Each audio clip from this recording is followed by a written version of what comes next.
Welcome to எக்ஸாமட் channel. இன்றைக்கி நம்ம பார்க்க போகிறது ராஜம் கிருஷ்ணன் பற்றி. 10th புக்கில் மங்கையராய் பிறப்பதற்கு அப்படின்ற ஒரு பாடத்தில் இருக்கும். அதை ஷார்ட் அவுட் பண்ணி கொடுத்துருக்கேன்.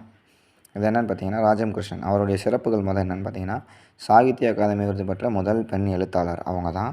எதுக்காக அப்படின்னா, வேருக்கு நீர் அப்படின்றதுக்காக வாங்கியிருப்பாங்க.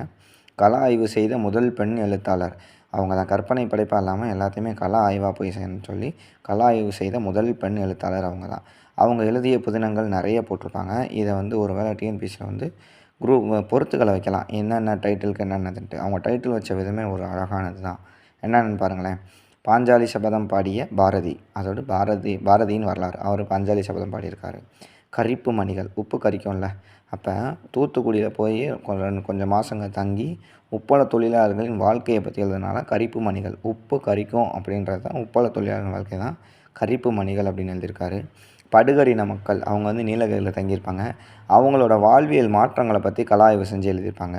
அவங்க படுகரின மக்கள் மலையில் இருப்பாங்கள்ல, ஸோ மலையை பற்றி பாடுறது குறிஞ்சி தானே, ஸோ குறிஞ்சி தேன் அப்படின்னு வச்சுருக்காங்க.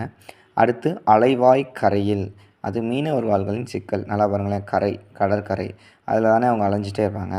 ஸோ அலைவாய் கரையில் அப்படின்றது மீனவர் வாழ்வின் சிக்கல்களை பற்றி எழுதியிருப்பாங்க கலாய்வு பண்ணி.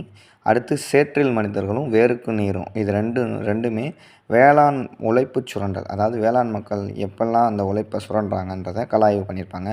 இதில் வேருக்கு நீர் தான் சாகித்ய அகாதமி வாங்கியிருக்கும். அடுத்து கூட்டு குஞ்சுகள், எப்படின்னா தீப்பெட்டி தொழிற்சாலையில் குழந்தை தொழிலாளர்கள் வேலை செய்கிறாங்களா, அவங்களோட உடலும் மனமும் இருக்குல்ல, ஒரு கூட்டுக்குள்ளே எப்படி தீப்பெட்டி, ஒரு பெட்டிக்குள்ளே எப்படி தீக்குச்சியை அடுக்கி வச்சுருப்பாங்களோ அது மாதிரி கூட்டு குஞ்சுகள் ஒரு சின்ன ஃபேக்ட்ரிக்குள்ளே அவங்க எப்படி அடைஞ்சிருப்பாங்கன்னு இருப்பாங்க. அடுத்து மண்ணகத்து பூந்துளிகள், அதாவது பெண் சிசு கொலைக்கு காரணமாக, பெண் குழந்தையை கொல்றாங்கள்ல, அதுக்கு என்ன காரணம்னு சொல்லி ஆராய்ஞ்சு போட்டிருப்பாங்க.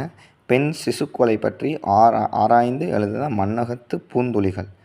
இதுதான் ராஜம் கிருஷ்ணனை பற்றி 10th புக்கில் இருக்குது. இதுக்குள்ளே தான் கேட்பாங்க. Okay, thank you.